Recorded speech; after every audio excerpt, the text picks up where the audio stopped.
नमस्कार. Top news मराठीच्या evening महाराष्ट्रमध्ये आपलं स्वागत. पाहुयात महत्त्वाच्या टॉप स्पीड न्यूज. उपमुख्यमंत्री एकनाथ शिंदेंकडून सर्व मंत्र्यांना जनता दरबार घेण्याचे निर्देश. मंत्रालयात अनेकांना येणं शक्य होत नसल्यानं निर्णय. आठवड्यातून 3 दिवस भरणार जनता दरबार. धनंजय मुंडेंमध्ये नैतिकता दाखवण्याचं धाडस नाही. देशमुख हत्या प्रकरणात मुंडेंनी नैतिकता दाखवायला हवी होती. आमदार रोहित पवारांची धनंजय मुंडेंवर टीका. अंजली दमानियांचे आरोप केवळ सनसनाटी आणि धादांत खोटे. नॅनोची किंमत काढा, मला बदनाम करण्याचा हा प्रयत्न. दमानिया यांनी केलेल्या आरोपांचं धनंजय मुंडेंकडून खंडन. उद्धव ठाकरे फेब्रुवारी महिन्याच्या शेवटच्या आठवड्यात पुणे दौरा करणार. शहरातल्या काही निवडक शाखांना ठाकरे भेट देणार.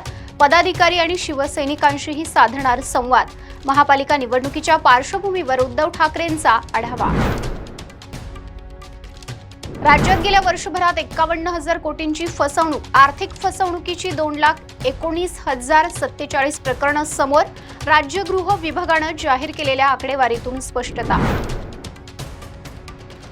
वाल्मिक कराडची 14 दिवसांची न्यायालयीन कोठडी वाढवली. कराड संतोष देशमुख हत्या प्रकरणातील आरोपी. कोठडी वाढल्यानं कराडच्या अडचणीत पडली आणखी भर.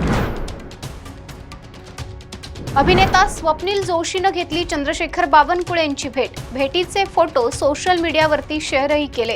अलीकडेच देवेंद्र फडणवीस यांचीही स्वप्नील जोशीनं घेतली होती भेट.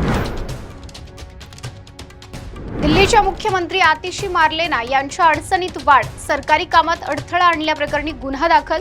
दिल्ली विधानसभेसाठी 5 फेब्रुवारीला होणार मतदान. भूतानचे राजे जिग्मे वांगचुक यांनी दिली कुंभमेळ्याला भेट. मुख्यमंत्री योगी आदित्यनाथ यांनी वांगचुक यांचं केलं स्वागत. वांगचुक यांनी गंगेची पूजा आणि आरती करून घेतलं दर्शन. कुंभमेळ्यातील चेंगराचेंगरीची घटना फार मोठी नाही. आम्हीही संगमावर स्नान केलं. सर्व काही मॅनेज होतं. खासदार हेमा मालिनींचा सनसनाटी आरोप. टॉप न्यूज मराठीच्या इव्हिनिंग महाराष्ट्रमध्ये इथेच थांबूयात. पाहत रहा टॉप न्यूज मराठी. आपला महाराष्ट्र, आपली बातमी.